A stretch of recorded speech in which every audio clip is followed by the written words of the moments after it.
Te ja kur I kthyen përsëri Mirëmëngjesi. prit. Jepi. Trump. Mirëmëngjes.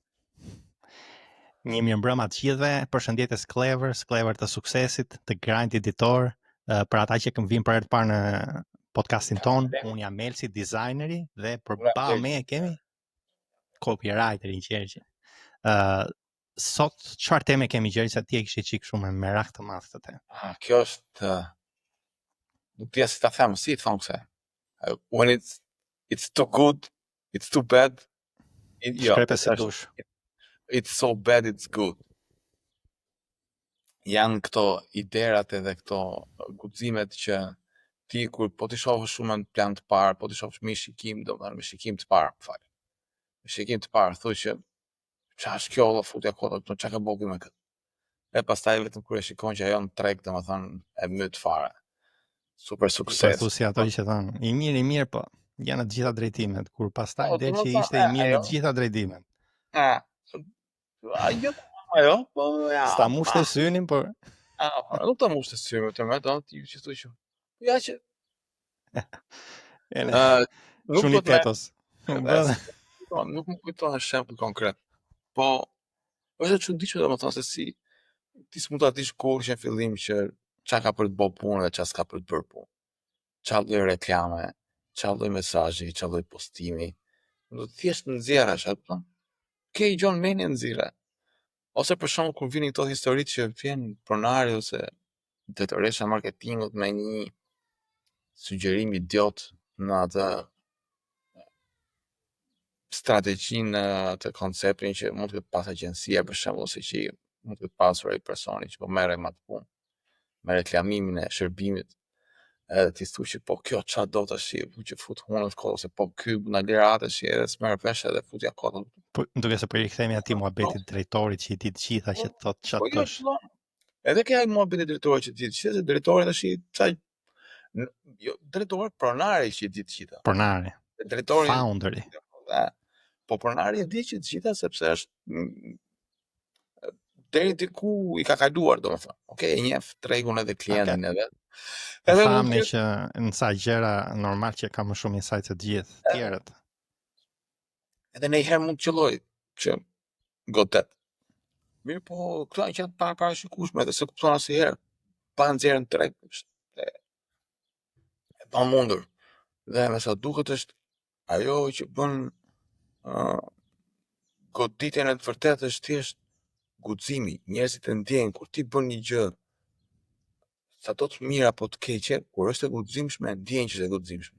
Edhe ndoshta kapen mbas kësaj. Domethënë e adhurojnë në thonjza ose dashurohen mbas materialit që ke nxjerr ti vetëm nga ajo ideja e guximit që ua, çka kishin bërë këta. Ato qoftë edhe po ky mor çka kishin bërë këta ose ç'a ishte kjo reklam ose ç'a ishte ky spot ose ç'a ishte ky postim ose ç'a. Po prapë domethënë kanë atë ndjenjen e admirimit për një gjë të guximshme që ke bërë. Se s'ka mundësi, domethënë. Mu me thonë drejtën kur më shkruajte ti për temën, thash gjërat gabuara që kanë dalë, gjëra kot që kanë dalë plot, për shembull. Thash, okay, po nëse ka dalë plot, automatikisht është gjë e mirë për të bërë. A kupton çfarë them? Domethënë më duket çik si oksimoron që pra ata që nuk e din pra që është si punë ironike brenda. Pra, nëse ka dalë me sukses, atëherë është gjë që duhesh e bër. Pra, ne nuk e dinim në retrospektiv, por e morëm vesh mbas.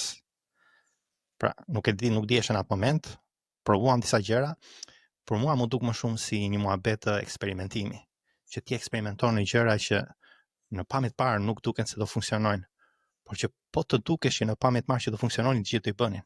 Pra, ti eksperimenton në gjëra që nuk I bëjnë të gjithë, sepse ke atë shpresën që aty ku nuk ka gërmuar njëri, mbase mund të gjesh një diçka të mirë, por e kupton vetëm kur e hedh në treg. Pra e merr përsipër riskun, merr përsipër dështimin dhe ma mërmendja këto gjëra në industrinë tonë janë kështu dështo me sukses, me buzëqeshje dhe shpejt. Pra si dështojmë shpejt që të marrim vesh a ka funksionuar apo jo. Pra si ta marrim vesh atë feedback sa më shpejt. Dhe kjo më duket se është edhe marketingu modern, thamë 3.0-ja, që është të kesh të iteration process, këtë procesin e feedbackut shpejt që ta kuptosh a je mirë, a je gabim, edhe në eksperimente ndryshme. Pra mos shkosh vetëm në atë të sigurtën, se po vajte në të sigurtën, upside-i, pra me risku vogël, pak upside. Pra do bësh dhe ngrihesh i çike nga i çik, po s'do kalosh atë nivel. Apo kam gabim?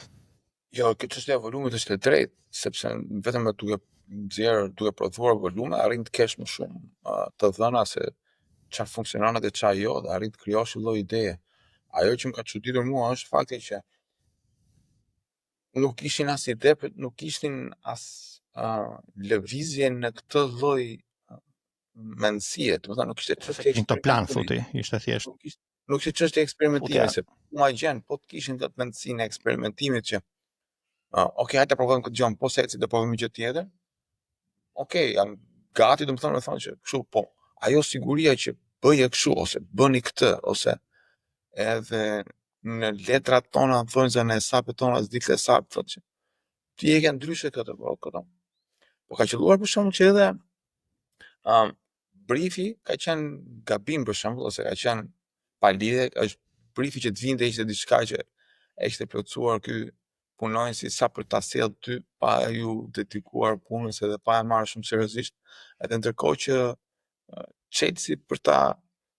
çelësi për fushatën ishte gjë tjetër për tjetër që e dinte ky personi në leadership, qoftë pronari, qoftë drejtori marketingut, që ti se kishe këtë informacion, dhe kur vinte ai me një ide ose me një sugjerim, ti thuaj që po ky unë kam me këtë. Kështu që mund të ketë qenë edhe kjo, shpresoj, ndoshta nuk e di. Po gjithsesi është shumë e çuditshme fakti dhe ndoshta duhet përmendur çik më fort kjo që. Ore, fund ditës asnjëri nuk e di se ç'a do funksionojë dhe ç'a jo. Se shumë gjëra s'kan pikën e kuptimit, domethënë edhe ose që nuk do funksiononin kështu logjikisht. O gjë, tash ti na the këtë temë se me siguri e kishe një histori. Na thuj pak shumë në shkoqur në popullit. Një shembull që ka ndodhur ky muhabet. Histori se domethënë sinqerisht ajo po më bënte përshtypje është nuk mund përmend to klientët edhe këto, po mund të Jo, pa emra. Mëse mua kështu. Mund të them Filan Fistek.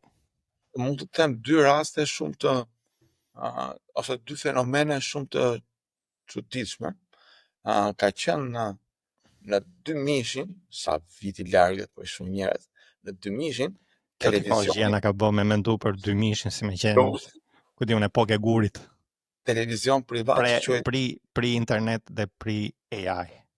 Jo, interneti kishte filluar 2000, kishte filluar. Duke kishte një televizion që quhet Teuta, ishte televizion privat, edhe ky televizioni te ky televizioni dilnin ca grupe rapi, do të nuk e di se si as videoklipe s'qosh, ishte thjesht një sken, vendosi ke kënga playback, edhe to gjironin ta kërcenin aty, bënin si këndonin, domethënë. Nëse ata çunat e shiakut. Edhe këngët ishin shumë këngët normal që ishin cop ishte fillimi i produksionit, ai kërcimet e këtyre ishin komplet, domethënë kështu. Po në vetvete, domethënë edhe ne që dëgjonim me rap, ata që dëgjonin e shikonim e para se ishte diçka e re. E dyta, ai guximi atyre për dalë me çfarë do lloj gjëje që kishin, a do të thonë? Çfarë lloj gjëje që kishte, lloj kërcimi, çfarë lloj muzike, ai e dinte shumë mirë që çfarë niveli ishte, a kupton? Po guximi për të dalë. Ose kanë qenë dhe domethënë i shikonin që të gjithë, kupton? Ato ishin gjithë, nuk po them virale as kishte popularitet në diçka që ata s'kishin pas as plan, as i gjë, kishin dalë aty me çfarë ishte dalë krah. Në po ato kohra doli një televizion tjetër, që quhej TV2000, i cili kishte një lloj humori. Atë e maj men. Atë komplet, domethënë, komplet nuk kishte, domethënë, nuk kishte as inteligjencë aty mrena, as humor, as gjetje, as mençuri popullore, absolutisht asnjë lloj nga gjë, asnjë lloj detaj, asnjë lloj elementi nga ato që bën humorin humor në vetvete. Po guximi atyre njerëzve për të vazhduar për ditë, për të dalë për ditë, për të prodhuar për ditë, edhe i bënte që ta ndiqnin edhe njerëz që s'kishin fare lidhje me atë lloj humori. Domethënë, okay, se në popull mirë keq deri diku gotisnin. Okej, sepse ai ishte një lloj Tashi, do më duhet të ndaloj këtu. po, Pse nuk ma vlerëson disiplinën edhe çuarin njerëz deri në fund? Masa ata kishin një plan që thanë, por vlla, për një vit do dalim, do bëjmë humor, zdim humor. Po të mësojmë rrugës. A kupton? Shumë mirë më, po shqyqy që ka këta njerëz. Mos është po çështja turpi, është çështje me fut gjonave me dal deri në fund. A kupton? Se ti shiko episodet podcastit. Filloj ti podcast, as 3 episode mbaron. Edhe kjo është statistikë shumë botërore. Por po shqyqy që ka njerëz që e çojnë më por. Do me thënë, ata ma merr mendja mua, nuk e di si ndodhi, fituan popularitet sepse i çuan gjërat deri në fund dhe njerëzit po mësoheshin, po më të zë, po ja, shumë si me zërin ton, këta që vinë epizod me epizod, po ja, me atë zë, me atë shpatu, kështu, mos u bë merak, jam me ty, këtë filan orë, filan ditë për herë. Nuk është se ne fiksojmë, dhe këta kam parë në shumë raste, sa herë që fillojmë diçka fiksojmë në atë që ta bëjmë sa mirë, perfekte dhe harrojmë që gjërat do zbulohen rrugës. Kupton? Është ajo teoria e pragmatizmit. E vërteta është në të bërë. Do zbulohen rrugës sa gjëra. Kupton? Dhe mase këta nuk u përmirësuan aq shumë, po e krijuan atë konsistencën, i çik frekuencë, i çik cadence, ja bëjnë ta ka urët. E krijuan atë dhe duket sikur edhe Perëndia të ndihmon valla. Po e bën konsistent. Si me ta thonë, ndrysh. ajo që kam vënë re është që e njëjta gjë ndodhi edhe me Turbo Folkun atyre viteve, që ishin domethënë ato videoklipet domethënë komplet kështu Mixtallada me folklor. Dhe do thënë ishte dhe tipike ishte kjo e këngëtarit që rrinte aty ke një përpara një ferre trëndafili, edhe aty do thënë bënte ca lëvizje kështu në vend, po në vend, në kamera statike kështu. Po ajo që ndryshoi ishte vetëm cilësia e produksioneve me kalimin e kohës. Domethënë kishte vërtet goxha përmirësim. Edhe tash domethënë ata u shndruan në sidomos në versionin Turbo Folku, domethënë tani janë shndruar produksion në shtëpi produksioni shumë fuqishme. Shqyqy që ka. Por ajo që nuk kuptonin ndoshta në fillim ishte fakti që ora vërtet duke provuar ti mëson edhe përmirësohesh e gjitha bashkë, po. Për shembull, kjo gjëja humorit e ky televizioni ndryshoi më. Nuk pati një thirrje mendje, dëgjoj se duhet të përmirësohemi. Okej. I fare. As produksioni, e kupton? Edhe prap kishte atë fan base-in e vet që nuk ndryshonte në botë që shumë njerëz sot domethënë i shohin prap, do po them me edhe me qef, a kupton? Ai është vërtet argëtuese. Ti e shikon edhe nuk e kupton pse po argëtohesh. Nuk arrin ta kuptosh. Ai atë mban aty. Atë ti nëse do të ta shpjegonte dikush që po tulesh e ti me dikë, për shembull ishte një produksioni, edhe të viti dikush me atë materialin, ky copywriteri, skenaristi, dhe të thotë që ora kam shkruar këto. A kupton? Kishte për të pranuar njëri në botë, të thoshte që plaku çi, jeton seriozisht të kemi këto. Edhe shpesh herë domthon kur na vinin një det të kësaj natyre, domthon që ishin këto, thotë, që thonin në tavolinë që po sigurt ta bëjmë kështu, po sigurt ta bëjmë ashtu. Edhe merreshin si ide në nxemje e sipër, ose ishte thjesht si ide, po s'do kishte marrë njëri kur në thonë nga ne me përgatitje profesionale dhe me mend në kokë, me njerëzit tamam gjasme, s'do merrte njëri kur guximin që ti realizonte. A kupton? Edhe kjo është ajo që më ka habitur gjithmonë tipit që çfarë bën të funksionojnë. Do të jetë guximi se s'bën.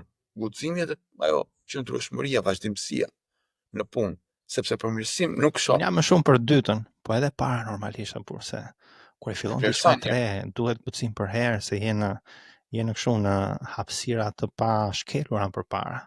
Domethënë po hypën diçka që se di ku do të shoj, që në fillim do të sa fillojmë kujtoj episodin, nuk e di pse nga që kemi kaq shumë tash më kujtojnë këto. E muhabeti preshit.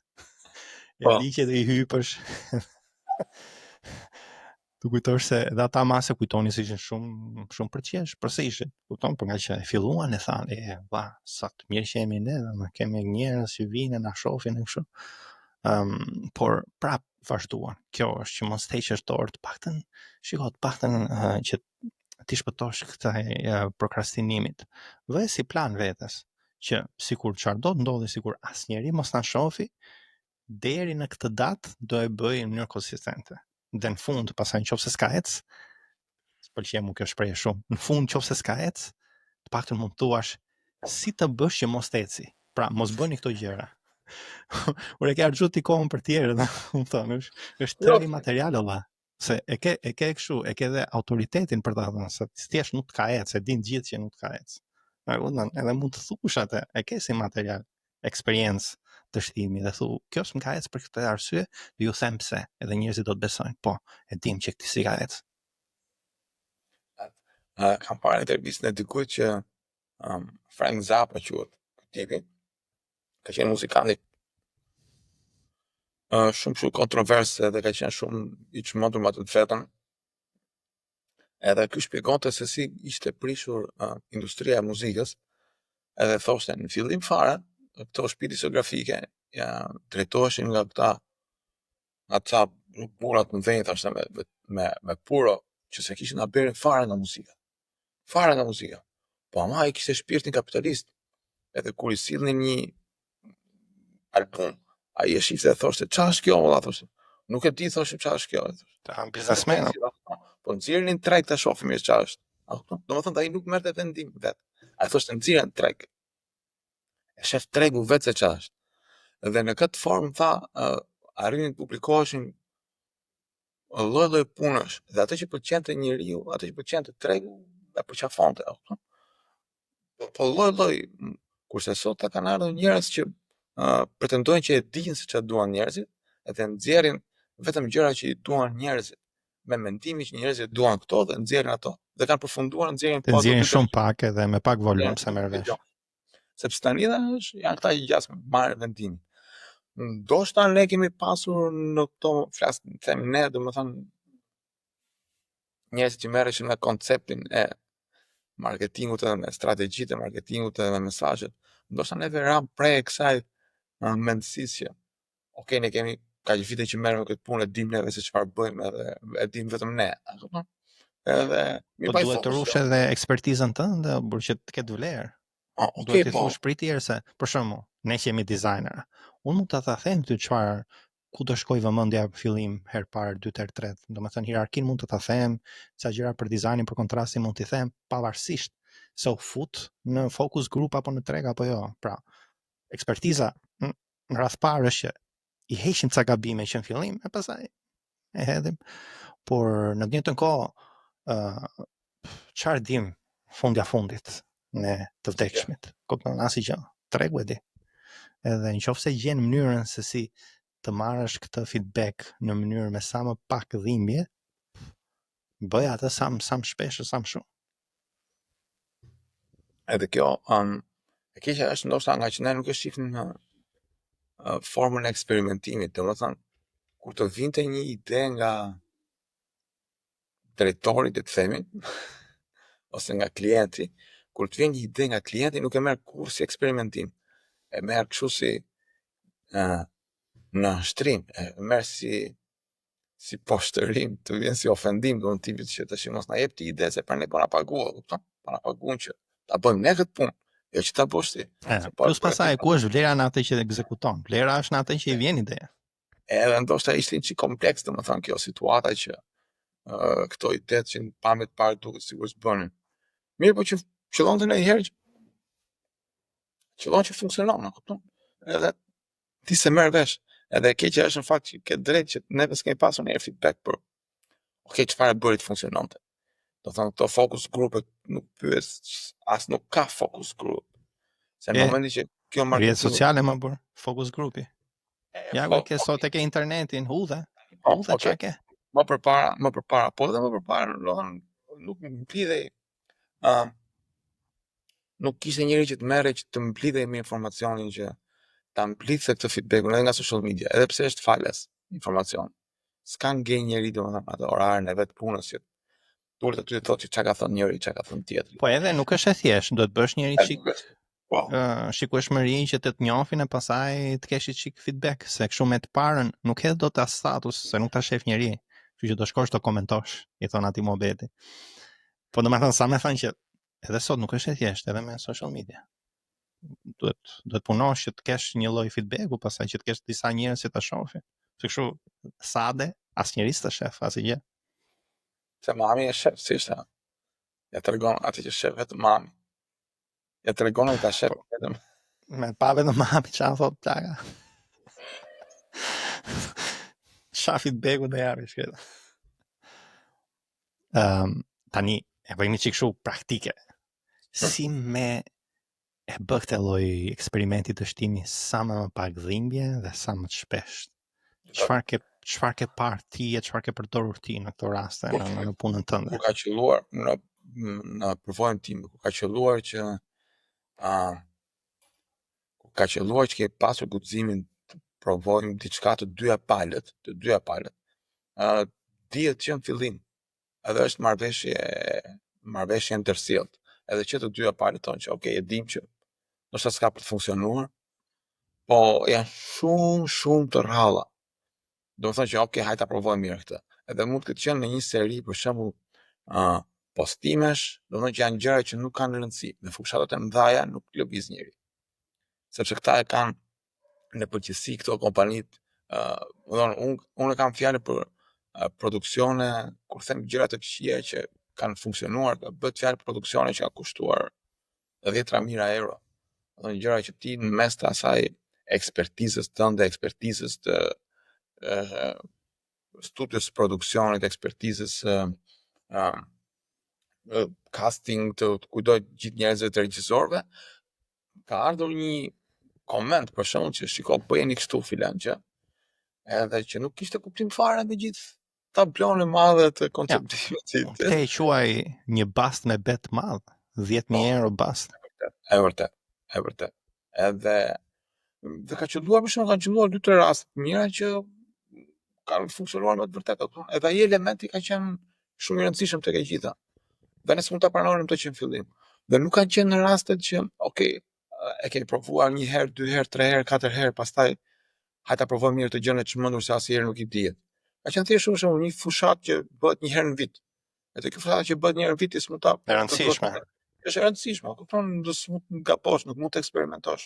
Nuk është i postim Facebooku që ri 3 ditë në atë në raft, në raftin e s'ka që dhe madje ka pasur për shembull edhe dhe e keqja ka qenë që kur vinte puna për postime, bëj një debat i jashtëzakonshëm për gjëra të vogla që s'kishin rëndësi fare. Edhe vetëm ca postime që rin 2-3 ditë në raft. Si thonë sajt. Kozjatja e asaj skadencës. Kalon se shef më njëri 24 orë skadencës. Nuk ish faqet me njeriu mas 24 orë. As për kujtu njeri një mas disa ditësh. Edhe çështja ishte që janë bërë debatet ndaj për të postimet që me jetë zgjatje, kohë zgjatje 24 orëshe, për të kërkuar liri për të eksperimentuar dhe s'ta jepte njeri. Edhe tipi që ta më të shofë mirë çfarë funksionon, çfarë nuk funksionon, atë nuk pranonte, s'kishte njeri guximin as për këto. Tash llogarit me vallaj. Unë shqyqym ka rënë fati me punu me njerëz që i kanë kuptuar që ca gjëra janë eksperimente, sidomos rrjetet sociale më burr, siç e tham, 24 orë skadencë, sa kupton, për 2-3 ditë skadon, nuk e ta mban njeri. Jo, është më hudh të ndryshme, shif çfarë ngjitet, çfarë s'ngjit. Nuk e kuptoj që janë këto prit se po na prishet emri. Do të prishet emri më valla, ku? Në Instagram, në TikTok, ku do të prishet emri? Leqin TikTok është brain rot i gjallë. Më thënë, masi mbaron atë scrollin, s'ma mend asgjë çka ke parë. Është pa mundur me tu prish emri. Pa mundur. Çfarë do të edhësh? Pa mundur. Me të shame, me nonën, motrën, gjithë. Asnjëri s'ka për ta marrë mend.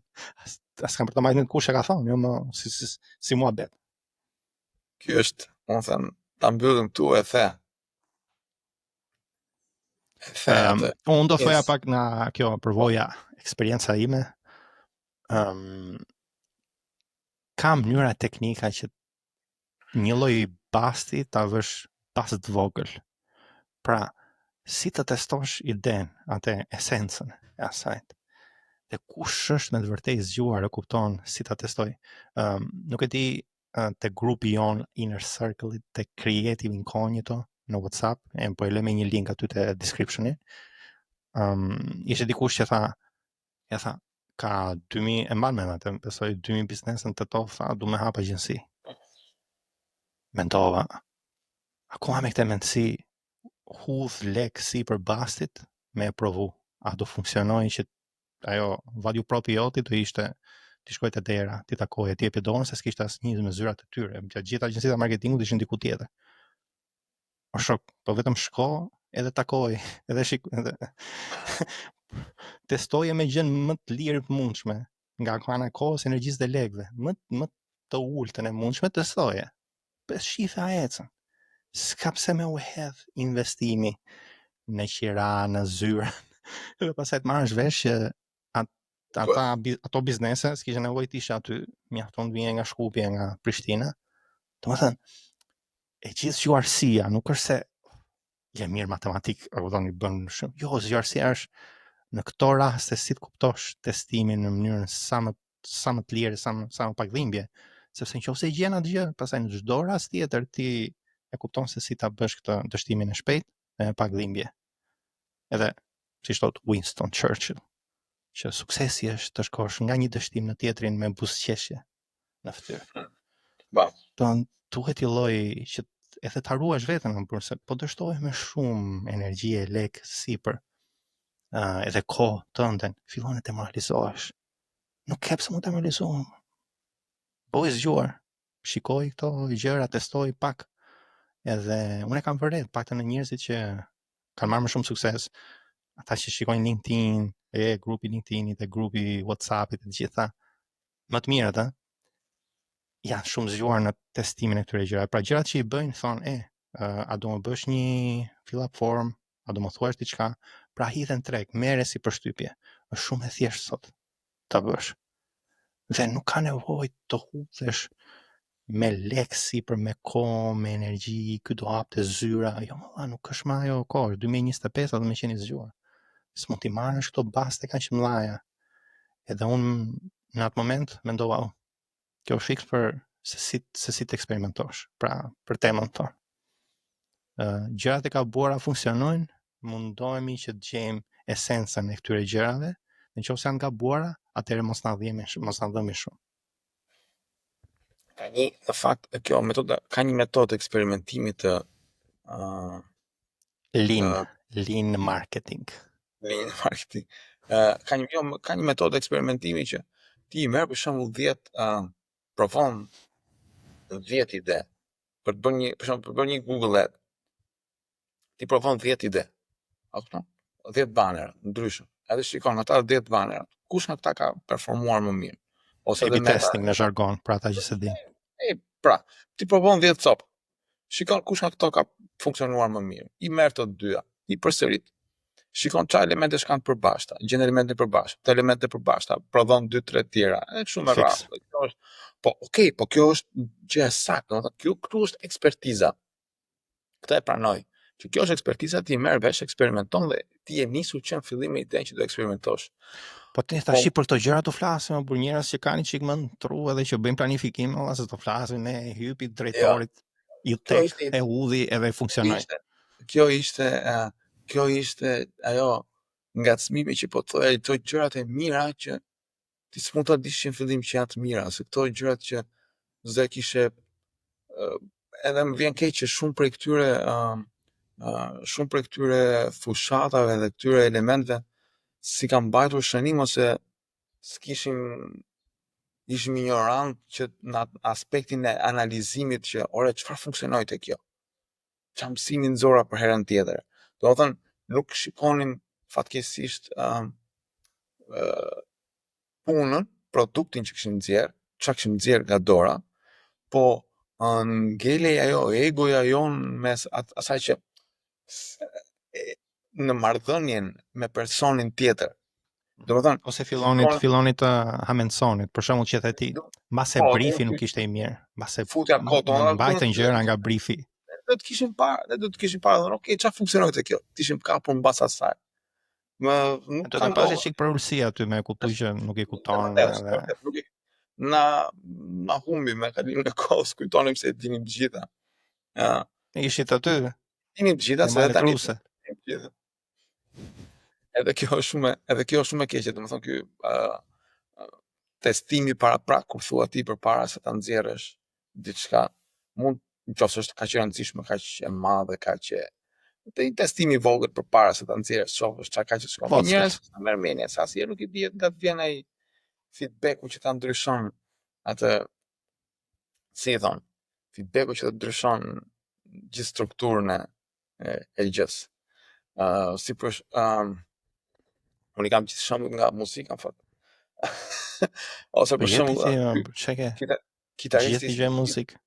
kitaristi i këtij grupit të AC/DC që vinte nga Vi ta shnojmë te. ishte ky vinte nga shkolla, edhe sa vinte nga shkolla uli ti binte kitarës. Edhe mirë, po vinte nga shkolla dhe ishte me uniformën e shkollës.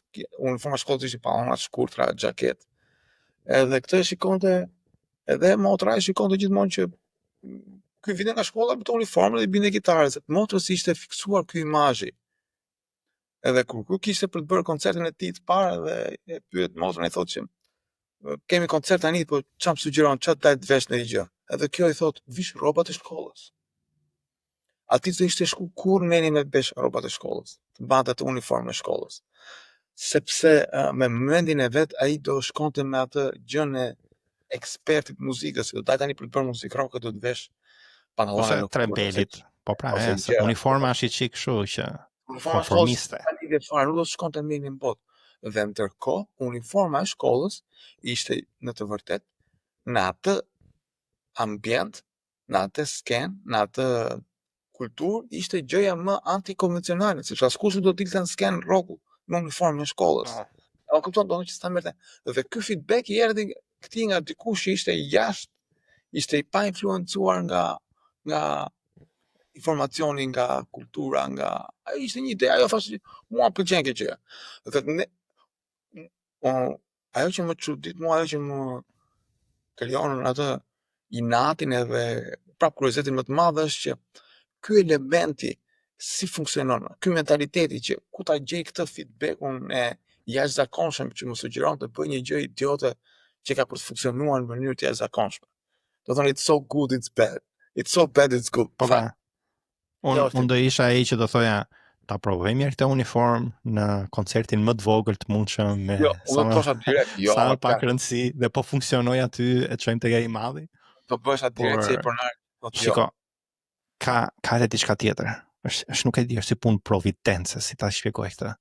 Që robi që e merr risjet, që bën gjëra, që i hypën, atë që dhe ti, që më pasi që i guxim, sikur i ecën pas një farë kohe. Është si ajo, si hot handi kur tjetri bën 3 piksha. Nëse kam i shikshu nga që janë finalet e NBA-t, bën 3 piksha në vazhdon ai e bën dhe 2-ën dhe 3-ën që s'ka bër, ka bër vetëm 2 në 12 më parë, kupton? Ka te hot hand, nuk e di si, tamam providence, është diçka që e ndihmon. Ka atë radhën e mirë, po ecën. Edhe kap si ta them atë unë, kap është në momentum. Është momenti. I hypën dalkës. Ja, që ma habite fare. Ku ma gjede. Ja, i qik. Se për mu është mesnat. Jep shumë filozof dore. Është kjo, në fakt kjo momentum i është që me thënë të drejtën ata kanë punuar gjithë kohës për atë. Do të thonë, është prapë të ka eksperimenti që thoti. Ai ka qenë gjithë kohës duke punuar, duke mbajtur atë rrjedhën e gjërave, duke u stërvitur, duke u përpjekur, duke eksperimentuar, derisa e gjen atë momentumin atë rrjedhën e fuqishme pastaj të suksesit. Që tani po ecën, në këtë formë po na ecën, dhe tani ta mbajmë të formën që po na ecën. Dhe pastaj përmirësojnë atë gjën që ecën. Prap, në mbetën të unë kam kërkuar gjithmonë këtë, kam përpjekur të gjej lejen edhe atë the permission që të bënim këto budalliqet, që të bënim çmendurirat, që të bënim gjërat e guximshme të eksperimentonin, po me sa duket edhe vetë nuk ishim aq të lirë nga ana tjetër që ore pse mos eksperimentojmë edhe me të sugjerimin e këtij që nuk merr vesh në thonjza. Sepse në fund ditës as nes nuk pas kemi marrë vesh, edhe ne nuk e dinim. Edhe ne me tonën kot ishim, a kupton, tipit që pretendonim që e dinim. Dhe për më tepër që shoh një sidomos kategoria në thonjza jon e njerëzve që kemi punuar me agjenci ndërkombëtare, edhe formimi jon ishte ne shikonim fushata që bëheshin jashtë. Do të shikonim brandet e mëdha, shikonim çfarë ndodhte me marketingun, trendet e reja, gjërat dhe me mendjen tonë me formimin tonë thonim që kjo është ajo gjë që duhet bërë. Dhe ndërkohë që ne operonim një treg që ishte kulturalisht shumë larg asaj. Shumë e vërtetë edhe. Edhe ne do të thonë atë këmbguljen tonë ishim po aq ignorant, duke ignoruar realitetin, saq na dukej neve ignorant ky pronari që gjasme, ama se nuk di asnjë gjë. Që pronari ndoshta me vërtet nuk dinte asnjë gjë, po të paktën dinte klientin e tij. E njihte klientin e tij. Ne nuk e njihnim klientin e tij. Ne pretendonim që ne e dinim klientin, e dinim si funksionon marketingu, e dinim si funksionon advertising, edhe propozonim gjërat. Ato idetë tona, me po atë arrogancë që pretendonim që e kishte pala tjetër. Edhe prandaj kur ndodhin këto gjërat e këto sugjerimet idiote që funksiononin, ndoshta mos kanë qenë fare idiote që fillim ndoshta e dinte që. Por ti mendon se kjo ka të bëjë më shumë me faktin që erdhat në ato punë si ekspertët dhe duhet mbanit atë titull, pra atë lloj aure, apo sepse ju me të vërtet nuk besonit që këto gjëra mund ndodhin që pronari dinte më shumë për klientin e vet, apo dyja bashkë? Unë them se s'e kemi menduar kurrë që pronar. Domethënë, ndoshta ne pretendonim që klienti nuk e njeh pronarin e vet. Ai pronari nuk e njeh klientin e vet. Pronari nuk e njeh klientin e vet. Domethënë ne thonim që bëje këtë ose bëj atë. Edhe kur na thonin që ore nuk i kuptojnë njerëzit to ose nuk s'ka për ta kuptuar njeri këtë gjë, aty na vinte i çik kështu keq për idenë që shkonte dëm ndoshta. Edhe fillonim dhe diskutonim këto që po mirë më bëj herë se asnjëherë si dihet nga njëri krah. Dhe nga krau tjetër as nuk e pranonim pretendimin e atij për të bërë diçka që sipas atij njerëzit e kuptonin. Edhe në fund ditës njerëzit me të vërtet nuk kuptonin shumë gjëra. Po çështja është që ti do të ngulesh këmbë në të bërit të njerëzit që të kuptojnë, pra në edukimin e tyre. Që të kuptojnë një koncept një çik, më thonë se një çik më të zgjuar se sa çka kapaciteti kanë ata. Ata do fillojnë ta shohin, ta memorizojnë se reklam shfaqet 500 milion herë. Mirë, po nuk e di pse tani që po i mendoj të gjitha, këto vite, këto kohë që kur mendon dhe shikon të dy anët, edhe biznesin, edhe menaxherët e biznesit, edhe pronarët e biznesit, dhe tregun, arrin ta kuptosh në fund ditës as ti që je ekspert, sidomos ti që je ekspert, nuk duhet të biesh pre e po të njëjtës mendësi që ka pronari, pra që e di unë. Edhe ti si ekspert në fund ditës prap. Po pra, edhe ai që të merr në punë, mbase do ta kuptojnë, pra ai ajo që merr në punë. Duhet të jenë edhe të ndërgjegjshëm për këtë gjë. Po marrin njerëz që vinë me eksperiencën, por në fund të fundit janë thjesht të zgjuar në mënyrën e kuptimit se çfarë gjëra do funksionojnë, duke parë edhe tregun. Se asnjëri nuk e di të ardhmen. Pra, edhe mbase nuk ka këto lloj njerëzish, pra ti mbase me të vërtet ai nuk do kishte marrë në punë, po mos kishit tër këtë undën juve eksperti madh dhe po mos ishte siguruar që këta njerëz i din këto gjëra, mbase nuk do kishin marrë në punë. Kështu që mund të jetë, mbase mund të jetë ajo, mund të jetë drejt. Edhe për disa i ka hec, ajo muhabet. Pra dhënit përshtypje përpara se ta merrni përshtypjen nga tregu. Ajo që ecte për së mbrapshti ishte që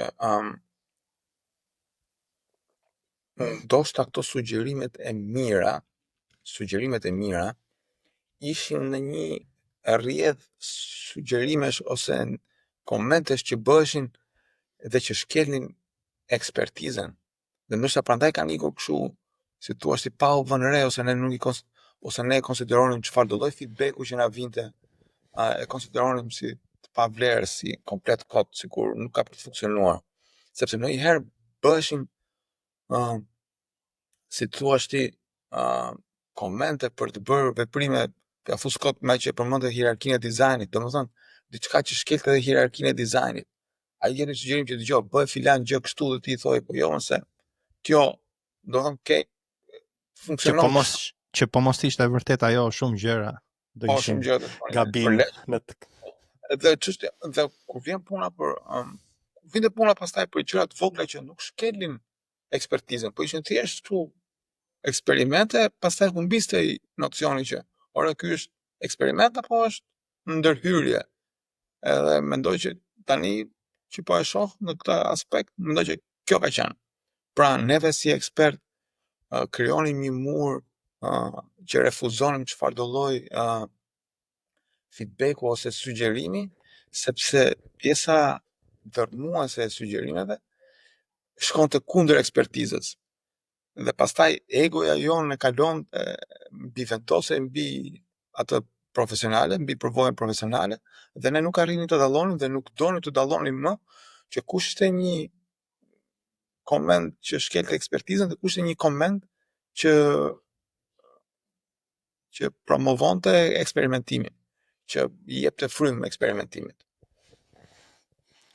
Gjë pastaj janë edhe këto raste që kur e kupton që e ke gabim. Kur është momenti? Kur e teston, vetëm kur s'mund ta dish kurrë fillo. Jo, edhe kur e teston, se nga që jemi në një lloj industrie të markës ku për herë themi, dëgjoj se marka ti jep ca kthime në investim shumë vonë, kupton? Do kalon shumë kohë. Hajde ta marrësh vesh. A ka qenë sepse do kalonte shumë kohë apo se ti ja kishe vut kot edhe kjo që s'kishte për të funksionuar. Se janë këto kohët e feedbackut që janë shumë gjata. Pastaj në varësi të fushatës së veprimeve që ke bërë, se kur ti ke bërë një fushat për të shitur një produkt apo për të shitur një shërbim, e merr vesh për herë funksionon apo jo, se shikon se si po performon fushata. Ti shikon sa shitje ke bërë. Nëse ke bërë shitje, ke goditur. Nëse ke bërë shitje, provo edhe një herë. Kurse brendi pastaj është long term, është marrëdhënie. Domethënë s'mund ta dish kurrë që do bëj këtë dhe kjo do eci, kjo s'do eci. Ti nisesh me mendjen që do eci mirë, po vetëm kur del atje ke pazari, ke patatja, daç merre, daç mos e merre, kur delesh në pazar merr vesh që a bën apo nuk bën. Edhe çfarë marrëdhënie ke krijuar ti tani ose ke rikrijuar. Çfarë marrëdhënie ke përforcuar, në çfarë plani ke çuar marrëdhënien, çfarë ke shtuar, sepse brendi është marrëdhënie. Është marrëdhënia jote me klientin, pavarësisht çfarë i shet ose i shet shërbim apo produkt, ajo është marrëdhënie. Dhe kjo marrëdhënie çan ndjesish i krijon aty. Do eci marrëdhënia apo do ndahesh? Apo do marrësh? Unë do thoja që shumë njerëz dhe kanë vërre sidomos në Shqipëri kanë një frikë të madhe të dalin që i kanë pas gabim. Pra, është kjo frika dhe kjo gjykimi që do ketë ai që të ka marrë në punë ose njerëzit vërtet që po ta kesh gabim nuk bën ti për këtë punë. Kundërkohë puna jon është e mbushur me gabime dhe me testime. Pra, ne po flasim në këtë podcast si ti bëjmë ato sa më shpejt dhe sa më pak dhimbje, ndërkohë është një det i tërë njerëzish që mendojnë që na morën neve në punë dhe vetëm gjërat sakta për herë. Vetëm ajo bullseye për herë, e çon kështu pap si Chuck Norris që i ka të gjitha. Ka shumë e para punës. Mendoj që një e keqja më e madhe e kësaj që unë nuk bëj për punë vjen se një pjesë e mirë e punëve ishte me mik. Domethënë ti futesh në punë me mik, kishe kërkuar nder diku, ishte të të futesh në punë, ishte të të kishin bërë nder, domethënë quhej nder. Ose nder mbas deri. Da, okay. Edhe nga njëra anë nuk donin të zhgënjenin, nuk donin që ti prishnin punë aty robët që i kishte marrë punë, apo ti se do i thoshte pasaj tjetri që ore shiko, unë solla këtë, po ky s'bën. Kjo një. E dyta ishte shumë e vështirë të gjeje. Po, Nuk flas edhe marketing, flas përgjithësi, domethënë tipe që okay, ose më saktë ishte vështirë të gjeje një punë në atë që doje të bëje ti ose një punë të mirë, edhe nëse ti s'doje ta bëje, po që ngelej punë e mirë. Që ty të ishte dhënë raste që është një pozicion pune që ti ndoshta s'di ta bësh tamam, po është vend punë e mirë, paguhet mirë edhe okay, po futesh. Edhe prandaj ai gabimi, domethënë frika e madhe nuk ka qenë që ti gabove.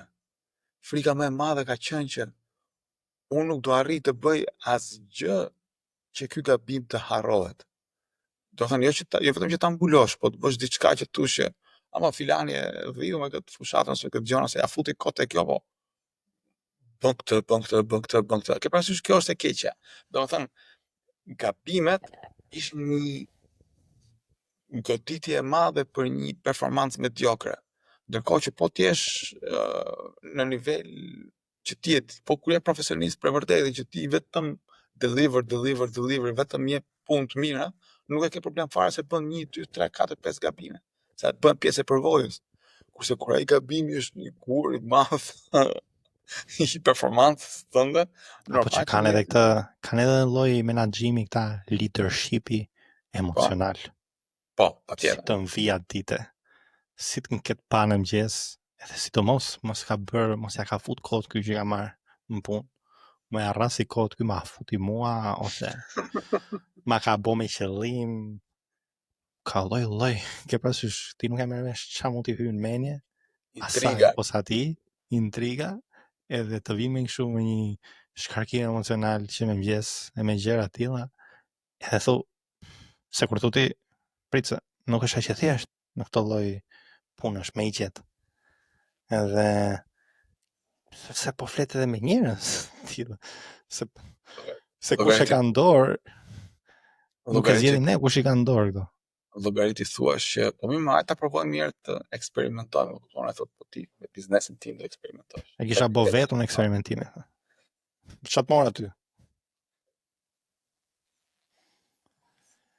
Nashti, si me mbyll këtë muhabet në mënyrën sa më beautiful, kështu, si që thot Trumpi, beautiful, my beautiful graph. 2 këshilla 300 para. Ajo që the ti që eksperimenton, mos harxhoni lekë me. Pa fillu. Mos e hapë burat zyrën të to, në qofë se na dëgjon. Mos e hapë burat zyrën të to. Po, si thot edhe i madhi dhe mendje drejtori Alex Hormozi, volumi e anashkalon fatin. Volumi e anullon, e fshin fatin, e anashkalon, e djeg. Unë këto i shnoj dhe i bëj këngë. Mos ma në për keq. Bëj këngë. Volume negates lack. Si është lack. Volume negates lack.